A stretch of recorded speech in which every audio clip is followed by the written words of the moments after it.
Are you an MCC fan? Do you want to know which team is the strongest in this event?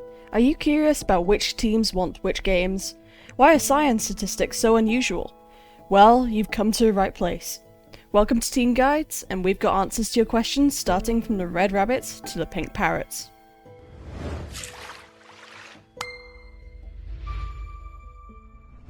Red.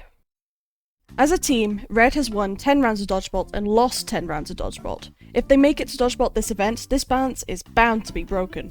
One area that's a bit less balanced for Red though are games requiring rapid team coordination like survival games, meltdown and parkour tag. That doesn't mean that Red's coordination is bad.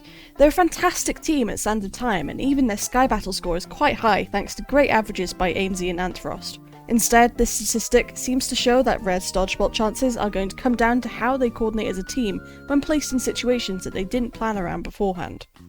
Orange. As this is Owen's first canon event, we decided to use In the Littlewood stats as a sub, rather than relying upon non-canon stats. There are two main reasons for this.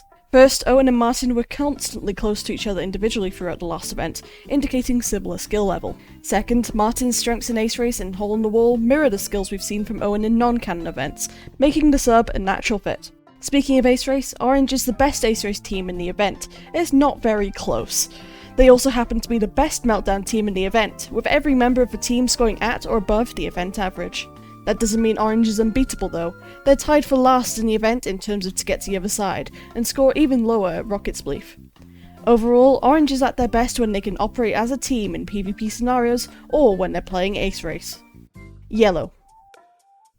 If there's any team that you should be afraid of in a team game, it's Yellow. Yellow is the second best Grid Runners team, and are only 3 coins away from being the best Build Mart team. Individually, Firebreathman and Gem both place in the top 5 in both of these games, so it's no wonder Yellow is so strong. You may notice there is one team game noticeably missing from this section, and that's Sands of Time. For all their strength in the other 2 team games, Yellow is abysmal at Sands of Time. They place second to last in the event, and that isn't the only game they do poorly in. They placed dead last in Parkour Tag and Meltdown, in large part due to those being Firebreathman's worst 2 games.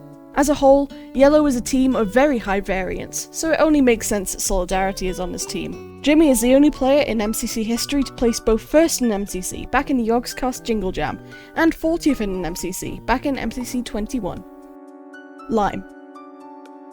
As a team, Yellow is unmatched in team games, but for an individual player, SB737 is in a league of his own.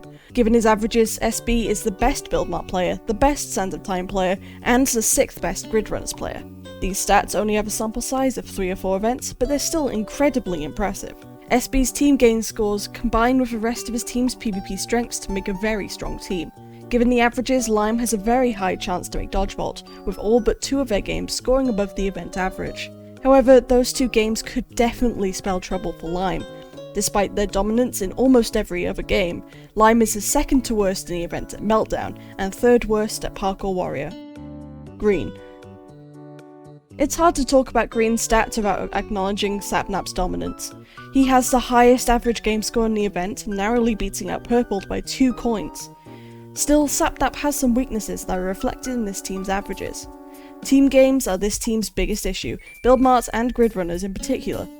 Despite this, Green is a surprisingly good Sands of Time team, thanks to great scores by Michaela and Becky. Seapeekay's fantastic Ace Race score helps him be an elite Ace Race player, but this team's scores are definitely skewed by Sapnap. Their best 4 games, Battle Box, Survival Games, Ace Race and Sky Battle, are also Sapnap's 4 best games individually. Green is a very well balanced team, so if they play to their strengths in PvP and avoid a huge multiplier on a team game, their odds of Dodgeball are high. You know what odds we also hope are high? The odds that you're about to subscribe to our channel. We make content about all Minecraft events, so scroll down and check if you're subscribed. On with the video. Cyan. Cyan statistics are paradoxically incredibly varied and incredibly well-rounded, making for a team that is very hard to predict.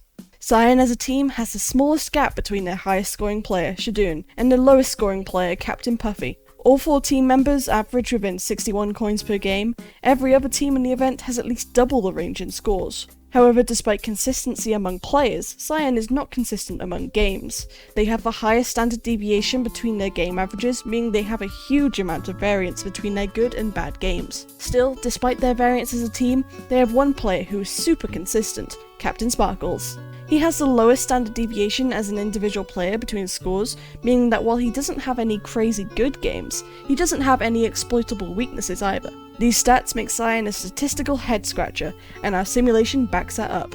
Cyan's most likely placements are 2nd, then 10th, then 1st in that order. We don't know what to make of Cyan's statistics, but acting like they aren't a dodgeball contender would be a mistake. Aqua. In the same way you can't talk about green without mentioning Sapnap, you can't talk about Aqua without pointing out Purpled. Purpled has dominated Season 3, particularly in his best game to get to the other side. In fact, in the 6 times Purpled has played to get to the other side, he has never placed out of the top 5. As a team, Aqua is even stronger in Meltdown. Every member of Aqua scores above their personal average except for Purpled, who has one of the top 5 averages for the game. When a top 5 average is considered underperforming, it shows how strong Aqua is. Aqua's weaknesses don't have a clear pattern. Eret and Kara's solid build-mat scores aren't enough to salvage Purple's worst game, and everyone outside of Kara underperforms in Hole in the Wall. Aqua's path to dodgeball is all about finding a pop-off game with a high multiplier while playing consistently in the games they struggle with, waiting for their opportunity to jump ahead. Blue Bat.